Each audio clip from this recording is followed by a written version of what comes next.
Party ने ये तय किया है कि भारतीय जनता पार्टी को रोकने के लिए हम लोग गठबंधन करके चुनाव लड़ेंगे। जिनको डिमांड बतानी थी ना, उनको डिमांड बता दी।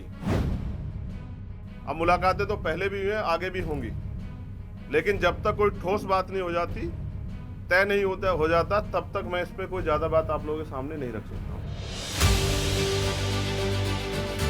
क्या चंद्रशेखर और अखिलेश में होने वाला है चुनावी समझौता? रावण और अखिलेश की मुलाकात, नेताओं में किस मुद्दे पर हुई बात? 22 के दंगल में कैसे होगा मंगल? क्या रावण से भी अखिलेश करेंगे गठबंधन? राजा भैया से इतनी नाराजगी क्यों है आप? ये कौन है? किनका नाम ले रहे हो आप? कौन ले नाम ले रहे हो? ये कौन है? कौन है ये कौन है? राजा भैया को अखिलेश यादव ने भले ही पहचानने से इनकार कर दिया हो, लेकिन चंद्रशेखर रावण को अखिलेश यादव बखूबी जानते हैं। 28 नवंबर को जब पूरे यूपी में टीईटी परीक्षा रद्द होने पर सियासी बवाल मचा हुआ था, तब अखिलेश यादव और चंद्रशेखर रावण लखनऊ में मीटिंग कर रहे थे।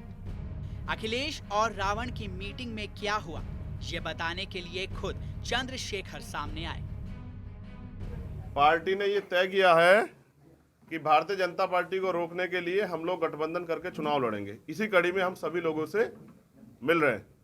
अब मुलाकातें तो पहले भी हुई हैं, आगे भी होंगी, लेकिन जब तक कोई ठोस बात नहीं हो जाती, तय नहीं हो जाता, तब तक मैं इस पे कोई ज़्यादा बात आप लोगों के सामने नहीं रख सकता हूँ। क्योंकि मुलाकातों के दौर सबसे चल रहे हैं और उन मुलाकातों का अगर फ़ायदा ना हो तो उसका कोई पॉलिटिकल माइलेज या पॉलिटिकल वो बनता नहीं है। हम पे बहुत सारे बाउंडेशन है।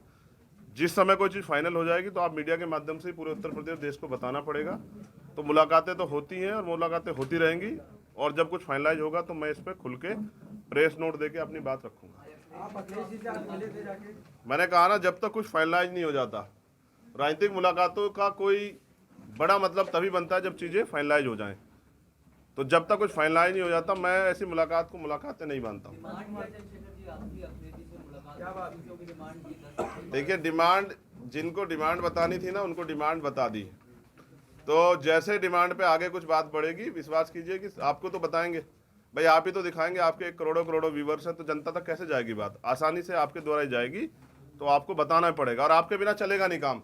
बस आपसे भी ये निवेदन है कि किसी भी दल को रूट लेवल पर जाए बगैर हल्का छोटा बड़ा ना नापिए। चुनाव है, जनता तय करती है। अगर 51% युवा अपने अधिकारों के लिए एक युवा के साथ खड़ा हो गया, तो उत्तर प्रदेश में वो राजनीतिक परिवर्तन होगा जो अभी नहीं हुआ। चंद्रशेखर ने साफ किया कि यह मुलाकात चुनावी थी। मीटिंग में मुद्दा भी चुनावी था, लेकिन किन किन मसलों पर बातचीत हुई और उन्होंने अखिलेश से क्या डिमांड की, इस बारे में रावण ने खुलकर कुछ नहीं कहा। चंद्रशेखर ने कहा कि बीजेपी को हराने के लिए चुनाव लड़ेंगे। इस लड़ाई में अखिलेश यादव का साथ उन्हें पसंद है, हालांकि अभी गठबंधन नहीं हुआ है। चंद्रशेखर रावण दलित समाज से आते हैं। मायावती की सियासत इस वक्त यूपी में कैसी है, ये किसी से भी छिपा नहीं है। इसलिए अखिलेश यादव को उम्मीद है कि रावण से अगर बात बन जाए तो दलित वोट बैंक में थोड़ी बहुत सेंधमारी की जा सकती है। मायावती के साथ अखिलेश गठबंधन में चुनाव लड़ चुके हैं, उसका कोई फायदा नहीं हुआ। इसलिए अब वो छोटे नेताओं और छोटे दलों को साथ रखकर बड़ा दांव चल रहे हैं। रावण और अखिलेश की मुलाकात इसी कड़ी का हिस्सा है।